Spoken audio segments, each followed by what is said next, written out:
اللہ لا حول ولا قوة الا باللہ العلی العظیم اعوذ باللہ من شر الشیطان اللعین الرجیم بسم اللہ الرحمن الرحیم الحمد للہ رب العالمین والعاقبۃ للمتقین والجنۃ للموحدین والنار للعاصین ثم الصلاة والسلام علی سیدنا ونبینا وحبیبنا حبین اما بعد یا ایہا الذین آمنوا اوصیکم عباد اللہ ونفسی بتقوی اللہ اتقوا اللہ فإن خیر الزاد التقوی۔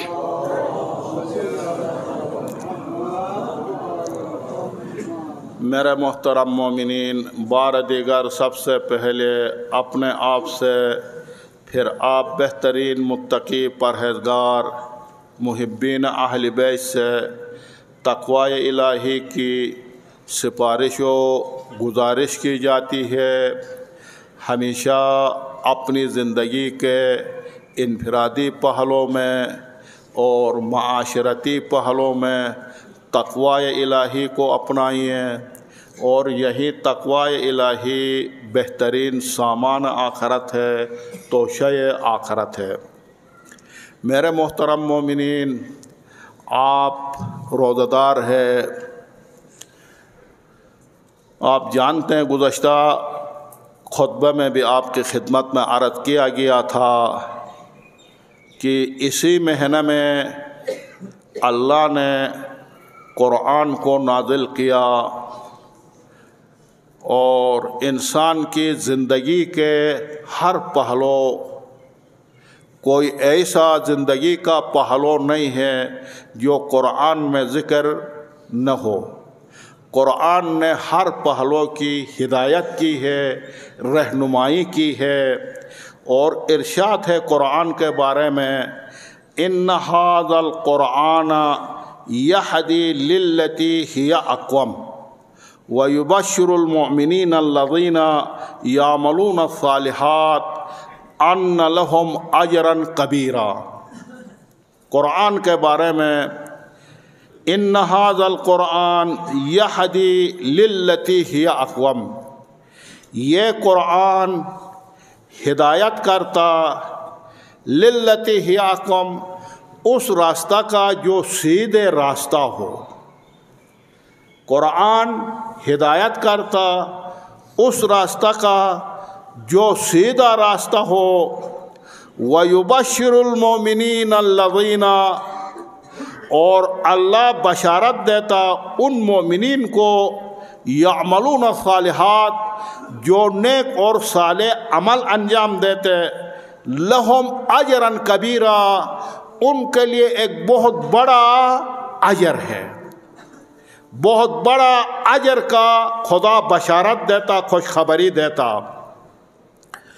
جس طرح یہ قرآن آنے والے، قیامت تک آنے والے بشریت کے لیے، انسانوں کے لیے ہدایت ہے، جس طرح تورات کو خدا نے قوم بنی اسرائیل کے لیے ہدایت قرار دیا تھا، جیسا کہ قرآن کی آیت ہے وَآتَيْنَا مُوسَى الْكِتَابَ، ہم نے موسیٰ کو کتاب عطا کیا، تورات عطا کیا۔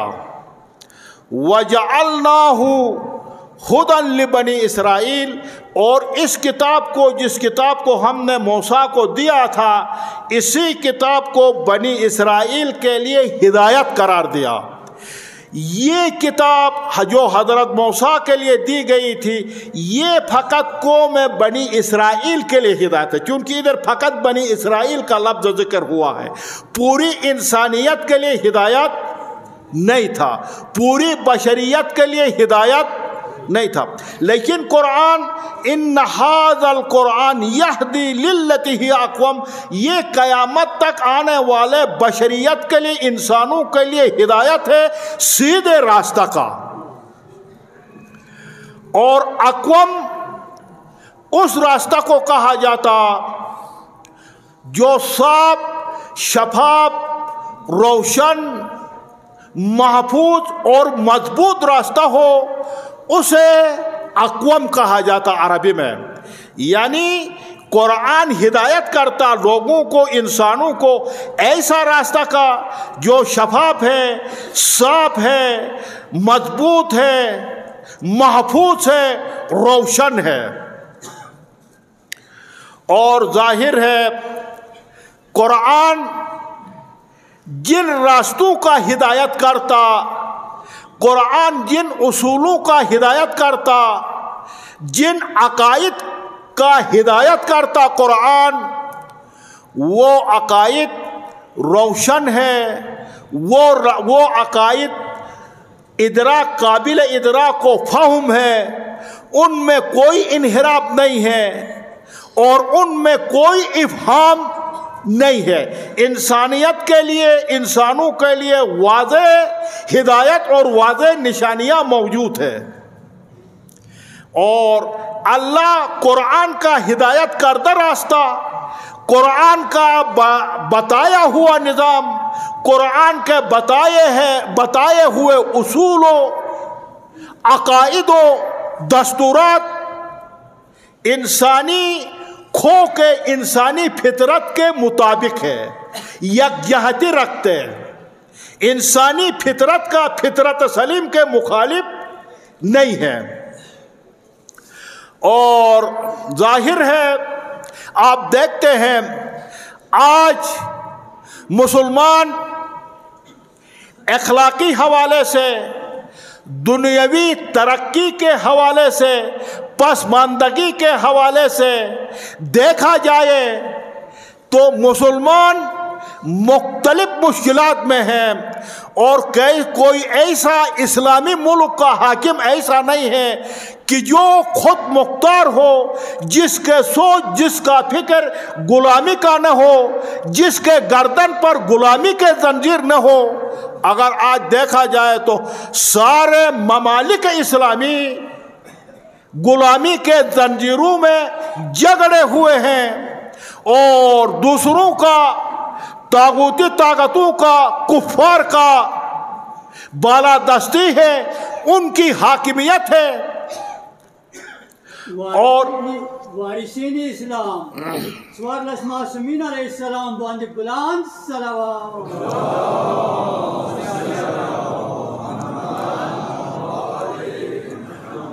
اور اس پوری کہانی کی، اس پوری زوال کی، اس پوری گراوٹ کی، امت اسلامیہ کا اخلاقی حوالے سے، ہر حوالے سے گراوٹ کا ہم خود ذمہ دار ہیں۔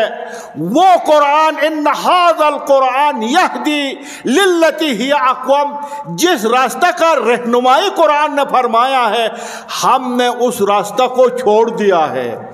قرآن کے دامن پکڑنے سے ہم نے طاغوتی طاقتوں کے دامن کو پکڑا ہے، تو ظاہر ہے زوال ہوگا اور گراوٹ ہوگی۔ آج آپ دیکھتے ہیں مسلمان ممالک سے لے کر پوری دنیا مشکلات میں گری ہوئی ہے، مختلف قسم کے مشکلات میں، مختلف قسم کے مشکلات سے دوچار ہے۔ دنیا والے لوگ سمجھتے تھے کہ اب علمی دور ہے، سائنسی دور ہے، سائنس جتنا پیشرفت کرے گا، سائنس جتنا ترقی کرے گا، علوم جتنے پیشرفت کریں گے، اتنے سہولیات پیدا ہوگی، اتنے وسائل پیدا ہوں گے، انسان آرامش قلبی سے، انسان اطمینان قلبی سے، سکون کے ساتھ، آرام کے ساتھ زندگی گزارے گا، اس امید میں تھا۔ لیکن اس وقت سائنس نے بھی ترقی کیا، علوم نے بھی پیشرفت کیا، لیکن اس کے باوجود جتنا اس وقت دنیا، ساری کائنات پریشان ہے، ساری کائنات مشکلات سے دوچار ہے، اتنا کسی زمانے میں نہیں تھا۔ جتنا زمانہ دور ہوتا جا، اتنا مشکلات، جتنا علم ترقی کرتا جاتا، جتنا سائنس ترقی کرتا جاتا، اتنا مشکلات، اتنے پریشانیاں زیادہ ہوتی جا رہی۔ ابھی آپ دیکھتے ہیں کتنے مشکلات میں انسان مبتلا ہے، مختلف قسم کی بیماریاں، مختلف قسم کی وبا، جتنے سائنس نے ترقی کیا، جتنے طب نے، ڈاکٹری نے ترقی کی، اتنی بیماریاں، وبا زیادہ ہوتی گئی۔ آج آپ دیکھتے ہیں پہلی کوئی فالج کی بیماری کوئی جانتا نہیں تھا، پہلے اس قسم کی بیماریاں جو اب ہمارے زمانے میں موجود ہے، اس قسم کی بیماریوں سے انسان آشنا نہیں تھا، اور موت فجائیہ، اچانک ہاتھ سے مرنا کتنا زیادہ ہو گیا ہے۔ اتنے بلائے، اتنے مشکلات، ہر آئے دن پریشانی، کوئی بھی جناب علی اطمینان قلبی سے زندگی نہیں گزارا، ہر انسان اپنی جگہ پر پریشان ہے۔ شاہنشاہ عادل مولا مہدی جان رات پارا باری دیگر صلوات۔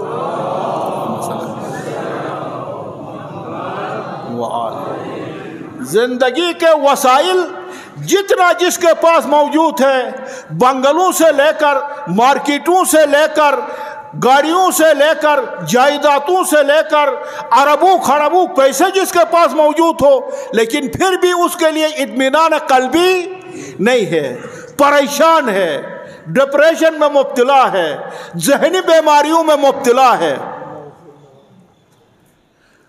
تو ہم پوچھیں گے صدر اسلام کے مسلمانوں سے، اے صدر اسلام کے مسلمان، آپ نے کیا نسخہ آپ نے استعمال کیا؟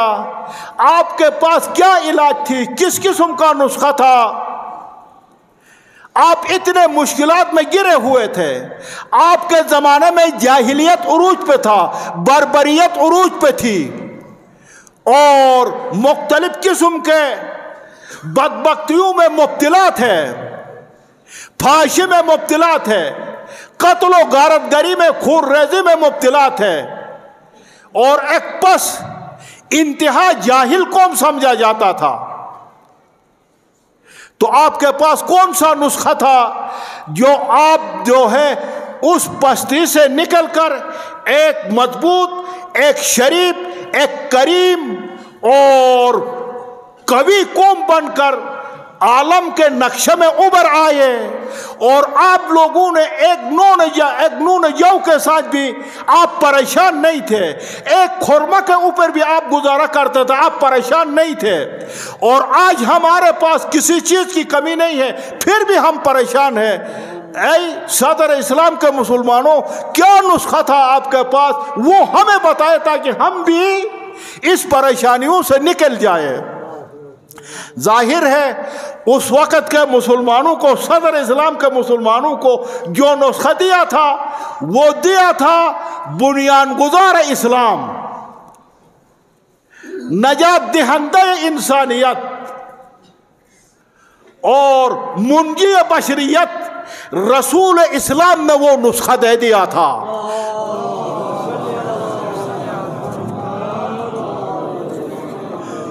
اس نسخہ کے اوپر عمل پیرا تھے، بھوکے بھی خوش تھے، بھوکے بھی پریشان نہیں تھے۔ ہم پوچھیں گے یا رسول اللہ وہ نسخہ ہمیں بھی بتا دے۔ ظاہر ہے رسول اسلام جو اس امت کے لیے، صدر اسلام کے مسلمانوں کے لیے، مومنین کے لیے جو نسخہ دے دیا تھا، رسول اسلام جانتے تھے آئندہ میری امت میں کیا مشکلات سے دوچار ہوں گے، کس قسم کے مصائب آ جائیں گے، کس قسم کے مشکلات میں مبتلا ہوں گے۔ تو اس حوالے سے رسول اسلام نے ہمیں بھی نسخہ دے گئے ہیں۔ وہ نسخہ میں آپ کے لیے پڑھ کر سنا دیتا ہوں، سنیں۔ وہ یہ ہے، رسول اسلام نے فرمایا فَإِذَا الْتَبَسَتْ عَلَيْكُمُ الْفِتَنُ، اے میرے آئندہ آنے والے امت، فَإِذَا الْتَبَسَتْ، جب تمہیں گھیر لے، علیکم الفتن، مختلف فتنے، مختلف پریشانیاں تمہیں گھیر لے، تو کیا کرنا ہے؟ گھبرانا نہیں ہے، ان فتنوں سے گھبرانا نہیں ہے، ڈرنا نہیں ہے، خوف زدہ ہونا نہیں ہے۔ پھر کیا ہے؟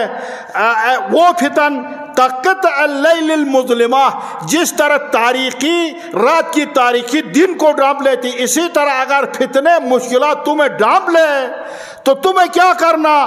وعلیکم بالقرآن، تمہیں چاہیے کہ قرآن کی طرف رجوع کرو۔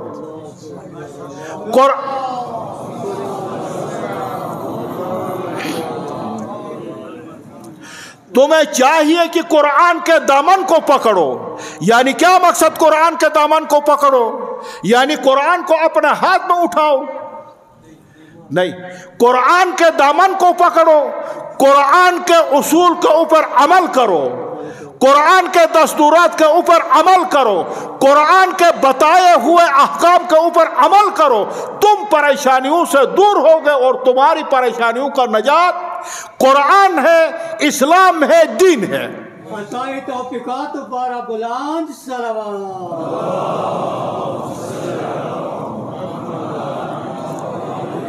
اور وہ کتاب، دوسری آیت، کتاب انزلناہ الیک، اے میرے حبیب، اے میرے رسول، جس کتاب کو، جس قرآن کو آپ کی طرف ہم نے نازل کیا، اتارا۔ کیوں اتارا؟ اس لیے لتخرج الناس من الظلمات الى النور، اے حبیب، تاکہ اس قرآن کے ذریعے سے، اس کی ہدایت کے ذریعے سے لوگوں کو نکال سکو گے ظلمات سے، تاریکیوں سے، مشکلات سے، الى النور، نور کی طرف اور آسانی کی طرف۔ تو بس آج ہماری بدبختیاں، آج ہماری کمزوریاں، آج ہماری غلامی، اس تمام کے تمام اور سب کے اسباب اور سب کے عامل جو ہے وہ قرآن سے دوری ہے، اسلام سے دوری ہے، قرآن کے دستورات سے دوری ہے۔ اور یقیناً دیکھیں آج اس ملک میں کتنا بدبختی سے دوچار ہے۔ آپ اسلام کے اندر ایک گروہ ایسا نکلا ہے، اسلام کے نام پر دہشت گردی کرتا، اسلام کے نام پر گلوں کو کاٹتا ہے، اسلام کے نام پر سروں کو جدا کرتا، اسلام کے نام پر مسجدوں کے اندر دھماکہ کرتا، اسلام کے نام پر عبادت گاہوں میں دھماکہ کرتا، اور زنوں، مردوں، بچوں، پیروں، جوان کو قتل کرتا، خون میں رنگین کرتا۔ یہ اسلام ہے، یہ اسلام کے نام پر مسلمان کا ایک گروہ ہے۔ اور یقیناً انہی کی وجہ سے آپ جانتے ہیں ملک میں دہشت گردی نے پھر تیزی سے سر اٹھایا ہے۔ ملک میں بے سابقہ دہشت گردی کی آگ لگی ہوئی ہے، آپ سب جانتے ہیں کتنے حالات برے ہیں۔ دہشت گردی کے خاتمہ کے بغیر امن آنا اس ملک میں ناممکن ہے۔ اس کے لیے قومی یکجہتی انتہا ضروری ہے۔ اس مشکل وقت میں پوری قوم پاک فوج کے شانہ بہ شانہ کھڑی ہونا وقت کی ضرورت ہے۔ دشمن داخلی ہو، دشمن خارجی ہو، پاکستان کے خلاف متحد ہو چکا ہے۔ قومی اتحاد سے ہی دشمن کو ناکام بنایا جا سکتا ہے۔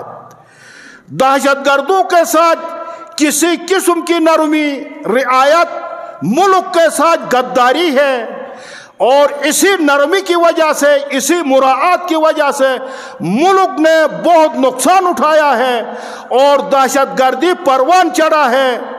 دہشت گردی کے خاتمہ کے لیے سخت سے سخت اقدام کی ضرورت ہے۔